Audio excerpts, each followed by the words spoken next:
Hello friends, నేనైతే ఈరోజు మీ ముందుకి మష్రూమ్ కర్రీ అయితే తెచ్చేసాను.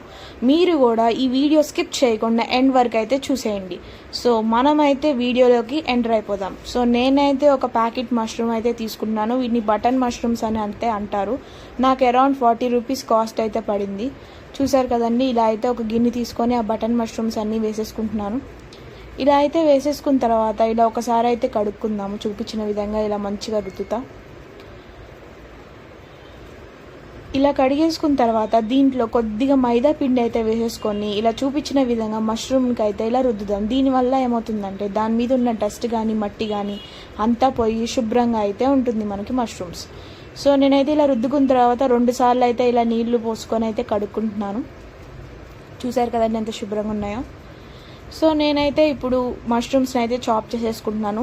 సో మీకు నచ్చిన విధంగా అయితే చాప్ చేసుకోండి. నేనైతే ఇలా 2 బద్దలుగా అయితే కట్ చేసుకుంటున్నాను. సో నేను మష్రూమ్స్ అయితే అన్నీ కట్ చేసేస్తున్నాను.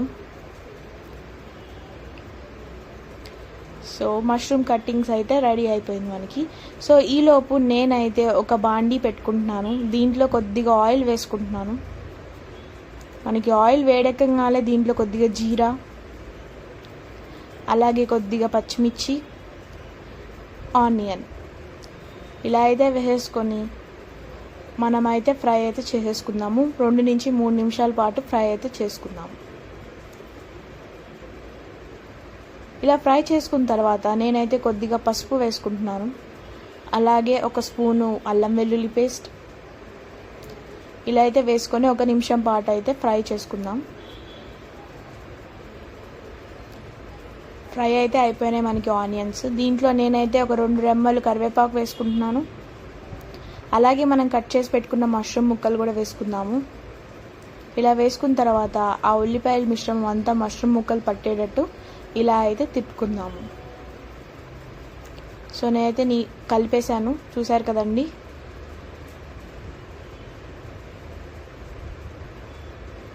దీంట్లో నేను కొద్దిగా కల్లుప్పు అయితే వేసుకుంటున్నాను. రుచికి సరిపడినంత కల్లుప్పు అయితే మీరు కూడా వేసుకోండి. వేసుకున్న తర్వాత మళ్ళీ ఒకసారి ఇలా కలుపుకుందాము. ఇలా కలుపుకున్న తర్వాత ఒక 7 నుంచి 8 నిమిషాల పాటు మీడియం ఫ్లేమ్లో అయితే మనం కుక్ చేసేసుకుందాం. చూసారు కదండి, మనకి మష్రూమ్ ముక్కలు అయితే మంచిగా మగ్గిపోయాయి. ఇలా అయితే తిప్పుకుందాము ఒకసారి. ఈలోపు నేనేం చేశానంటే మిక్సీ జార్లో టమాటాలు అయితే 2 వేసేసుకొని ప్యూరీ అయితే చేసుకున్నాను. మనకి రెస్టారెంట్ స్టైల్లో రావాలంటే ఖచ్చితంగా టమాటా ఇలా ప్యూరీ చేసుకుంటూనే వస్తుంది.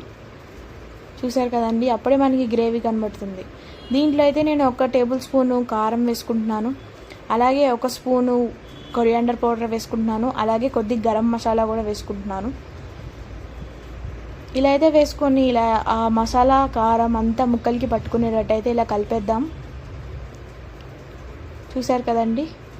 దీంట్లో అయితే నేను ఒక 2 స్పూన్ల టామరిన్ ప్యూరీ అయితే వేసుకుంటున్నాను.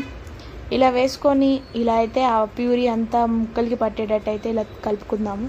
కలుపుకున్న తర్వాత మేము గ్రేవీ కోసం కొద్దిగా ఇట్లా వాటర్ అయితే పోసుకుంటున్నాను. ఇలా పోసుకొని కూడా కలిపేద్దాం. చూసారు కదండి, ఆల్రెడీ రెడీ అయిపోతుంది మన మష్రూమ్ కర్రీ. దీంట్లో నేనైతే కొద్దిగా కొత్తిమీర అయితే వేసుకొని 4 నిమిషాల పాటు మీడియం ఫ్లేమ్లో అయితే ఇలా లిడ్ పెట్టుకొని పెట్టేసుకున్నాను. వావ్, చూసారా అండి, మన మష్రూమ్ కర్రీ అయితే రెడీ అయిపోయినట్టే. దీంట్లో కొద్దిగా మళ్ళీ గార్నిషింగ్ కోసం కొద్దిగా కొత్తిమీర వేసుకుంటున్నాను. చూసారా అండి, అసలు ఆ గ్రేవీ చూస్తేనే నాకు తినాలనిపించేస్తుంది. చాలా అద్భుతంగా వచ్చింది కర్రీ అయితే. సో మన మష్రూమ్ కర్రీ అయితే రెడీ అయిపోయింది. సో ఇది మనం రైస్లోకి తినచ్చు, చపాతీలోకి కూడా తినచ్చు.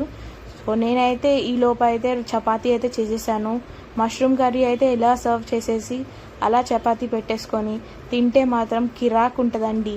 మీరు కూడా ట్రై చేయండి, కమెంట్లో చెప్పండి ఎలా వచ్చిందో. అలాగే ఇంకేం రెసిపీస్తో రావాలో మీ ముందుకు అది కూడా కమెంట్ అయితే చేసేయండి. మన ఛానల్ని లైక్ చేసుకోండి, సబ్స్క్రైబ్ చేసుకోండి. అలాగే మన ఛానల్ని ఫాలో అవ్వండి. బాయ్.